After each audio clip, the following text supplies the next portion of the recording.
Welcome back to Pips-N-Chits. Today is episode number 3 of my solo playthrough of Tomb of Annihilation by Wizkids Games. We are playing the very first scenario, A Favor for Jessamine.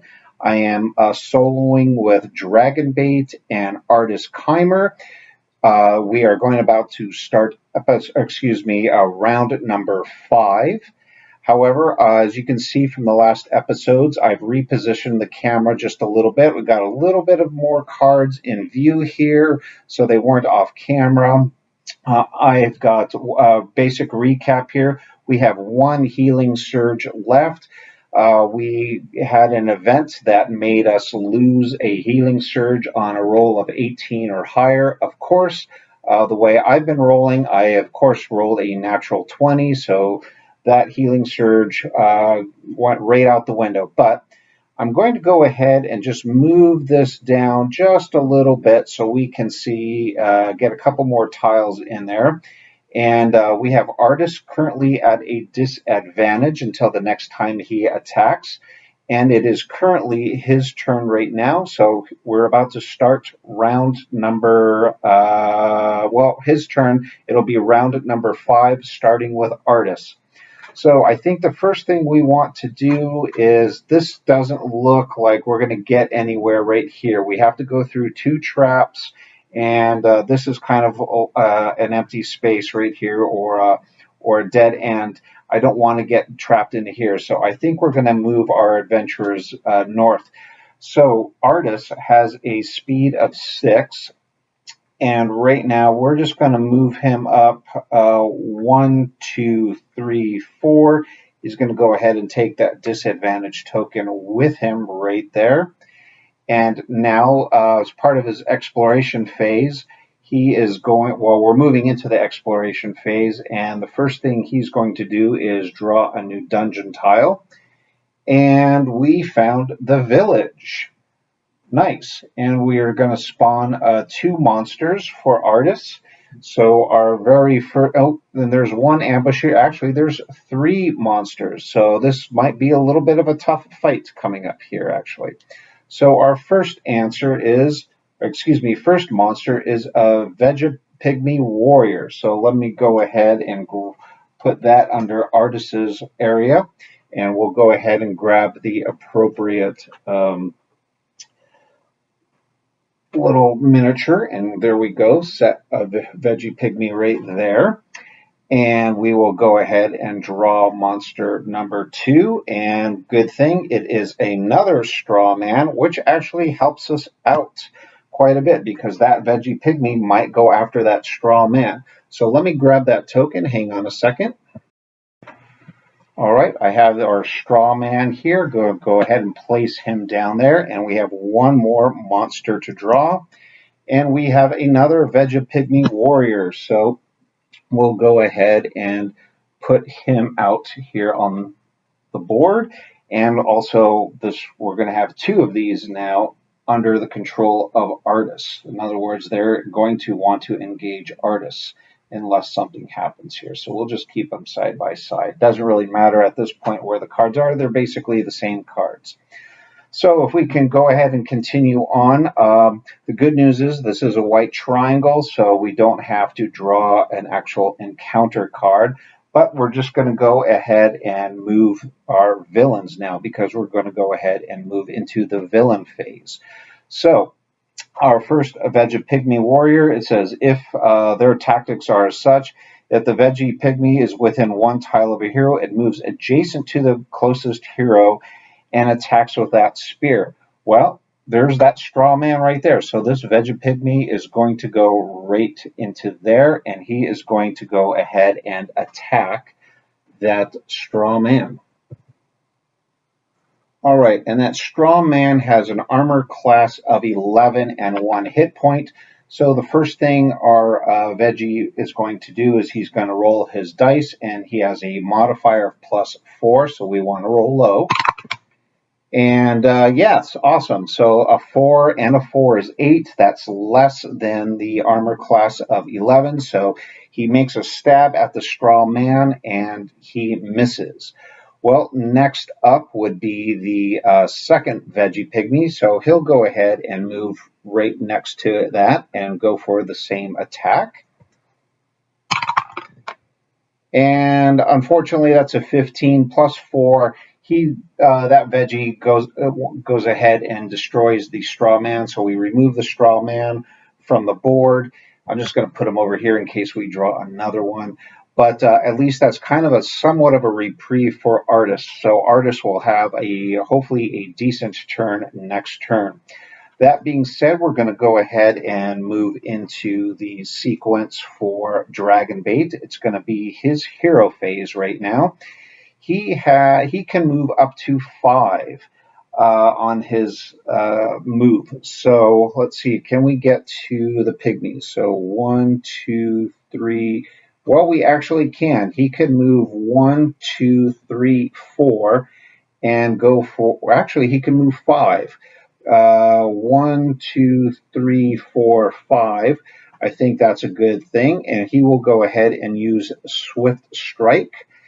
And oh wait, let me think about that. If I don't put him, maybe I just want to put him here because even though he could use Swift Strike to attack both of them, because I'm not at the edge of a edge of a tile that could end up drawing us another encounter. So I'm not sure I want to do that. So let's go ahead actually and just put him right there. Well, actually, let's think about that. So even if I put him there and attack, he would draw a new tile. He would draw an encounter, but at least this way he gets to draw a tile. But there's a chance that we could draw more monsters. However, Artus might be okay. Oh, tough call. You know what? I think, on second thought, I think for right now we are just going to move Dragonbait right back to that area, and he will go ahead and use his Swift Strike, and he will attack. Well, let's see. Make sure he wants to use his. Because Swift Strike only does 1 damage, and these guys have 2 hit points each. So maybe I don't want to use Blessed Strike because that would be overkill.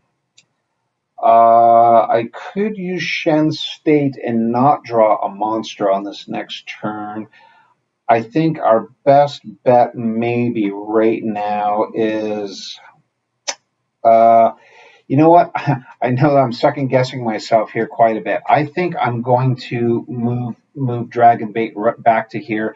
I'm going to try to defeat 1 because remember I have that Boots of Elven Kind, and even if I draw a tile and place it down there, if again from the last episode, on a roll of 11 or higher, I don't have to play an encounter card on a black triangle. So let's just do that. Let's go for that Vegapygmy right there. So using his Swift Strike, he will go ahead. He's going to engage 1 of these right here, and he's going to go ahead and roll.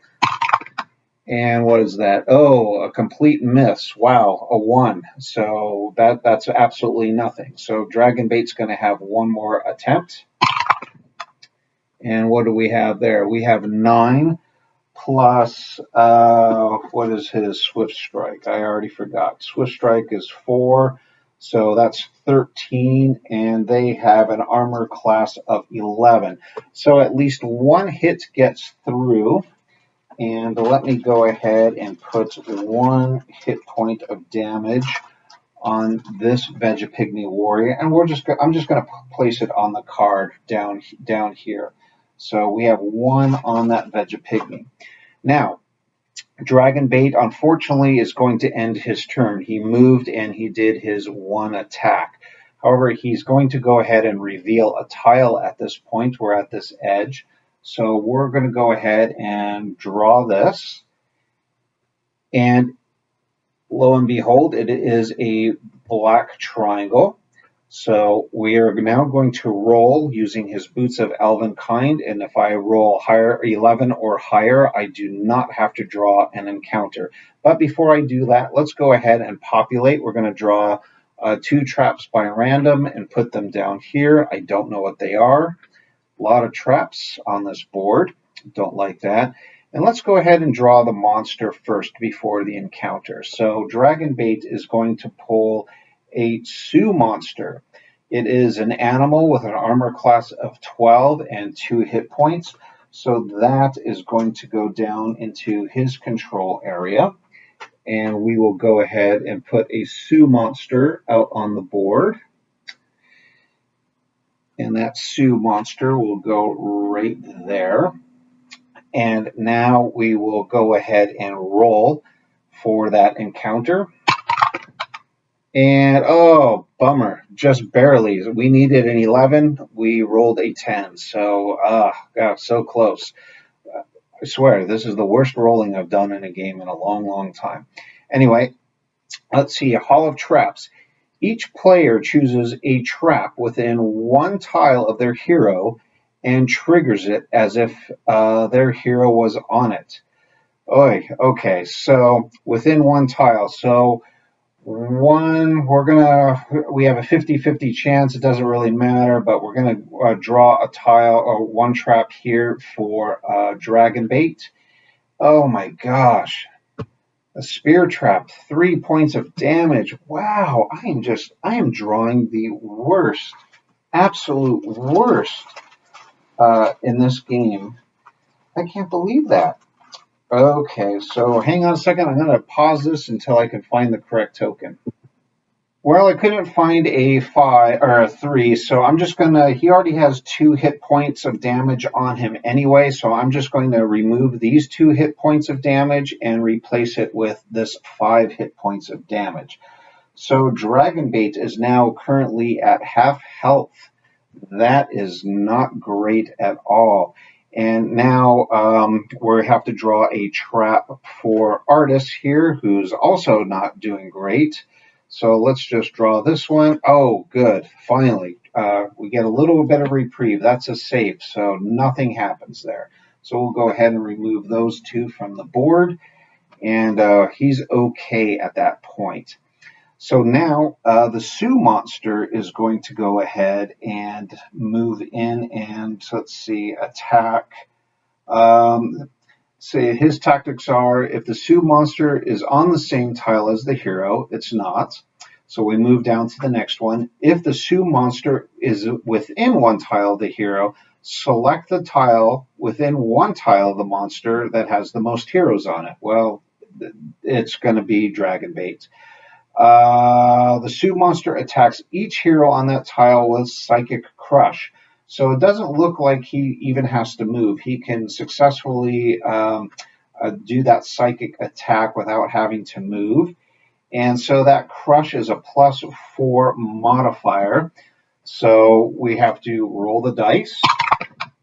And that is a 2. Great. So 2 + 4 is 6. Way under his armor class. So it doesn't affect Dragonbait. Dragonbait got away. And if he would have taken damage, he also would have been stunned from that attack. So Dragonbait made it out okay.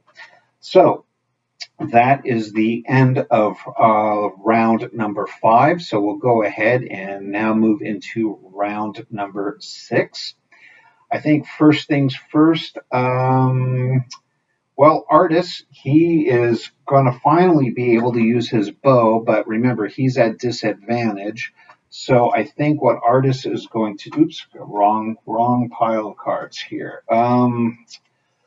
Let's see, I could jump. I don't really want to do that. I don't want to use lightning reflexes. Attack 1 monster within 2 tiles of your. I might do careful shots because I get a +10. And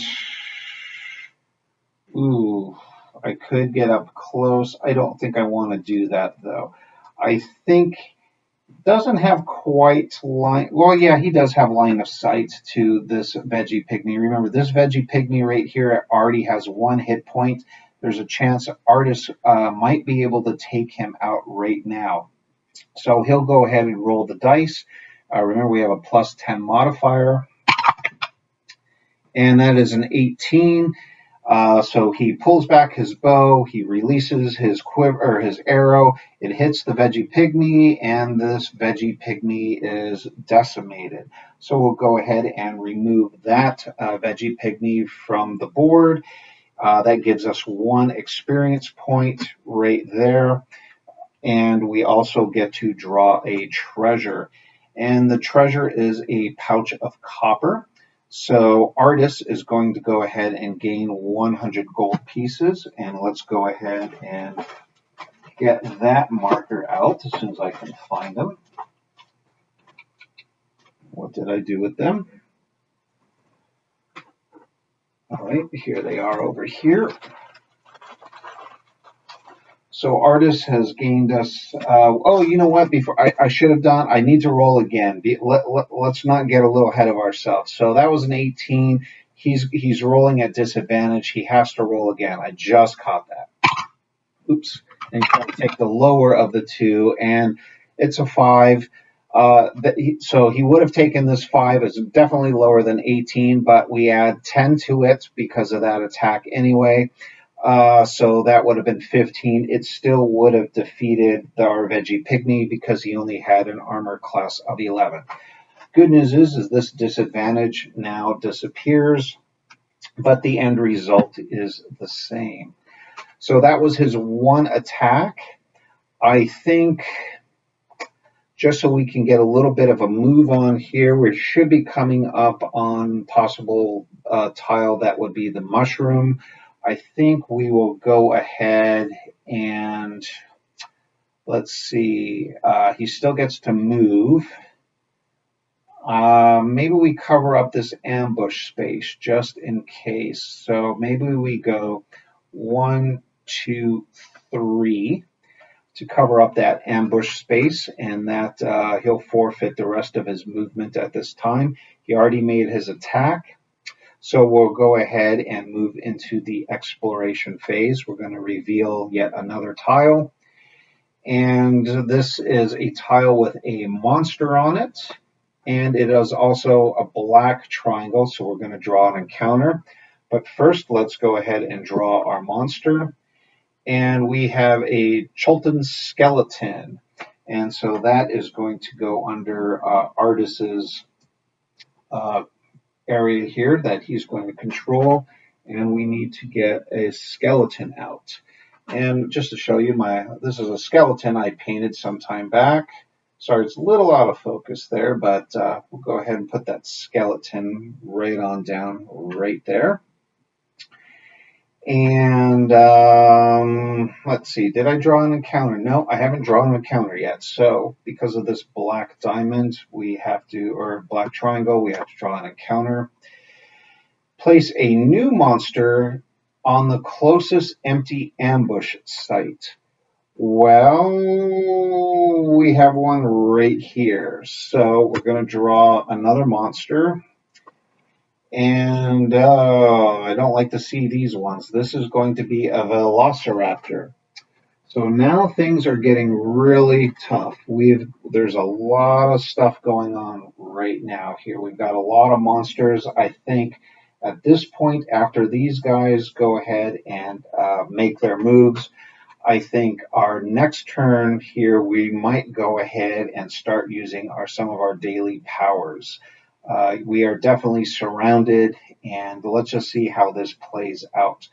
So, well, the veggie pygmy, let's see, it's under his control. It's the first one we drew. So the veggie pygmy is within, he's closest to Dragonbait, but let's see. I don't know if he attacks me or if he attracts Artus. I got to figure that out. All right, we have to go ahead and resolve these monsters in order, and the veggie pygmy is under the control of Artus. So even though they are technically one space away, and it looks like the veggie is closer to Dragonbait, the veggie pygmy is actually going to move one, so it can become adjacent to Artus. And then he is going to go ahead and roll a dice, and it's 8 plus his modifier of 4, which is 12. That does not defeat Artus's armor class of 15. So good news is that's kind of a miss. Next up is the Chult skeleton, and he is not adjacent to a hero right now. So he is within one tile of a hero, so it moves adjacent to the hero with the lowest armor class within one tile and attacks that hero once with the sword. Well, he's between these two guys. They're on the same tile, but I guess the skeleton can just move up to there. That's probably the easiest route. Artus does have the lesser of the two armor classes, so the Chult will go ahead and roll, and he has a modifier of +5. And that's an 11 plus 5 is 16.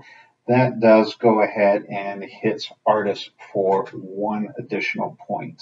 So Artus is now has 5 damage on his hit points out of a total of 8, and that takes care of the Chult. And now we have the Velociraptor. If the Velociraptor is adjacent to a hero, he's not. He is within one tile, so he's going to move towards the closest and attack with a pounce. Well, he's pretty much equidistant. He's 1, 2, 3, 1, 2, 3. I would say he's not only under Artus's control, but because Artus has the lower armor class, let's just say this is really kind of hurting me here. The Velociraptor is going to move right up there, and he is going to attack with Pounce. And that Pounce has a +6 modifier. And what's not good, it's 2 attack. If he hits me, that's 2 damage, plus Artus will then get disadvantage as well. So we really want to roll very, very low here. And good, that's a 6. So 6 plus 6 is 12. He went to go pounce on Artus, but he missed. So right now, things aren't looking too great. Artus is completely surrounded. He's got 3 hit points left. I think it's time to break out some daily powers, but for that, you're going to have to wait until the next episode. So I'm Jason with Pips-N-Chits. Thank you for watching today's playthrough of Tomb of Annihilation. A favor for Jessamine. I feel that we're getting very close to revealing the Mushroom Grove. It's got to be within the next 2 or 3 tiles here, and hopefully we can get that done. But otherwise, until next time, we'll have a great day, and I'll talk to you later.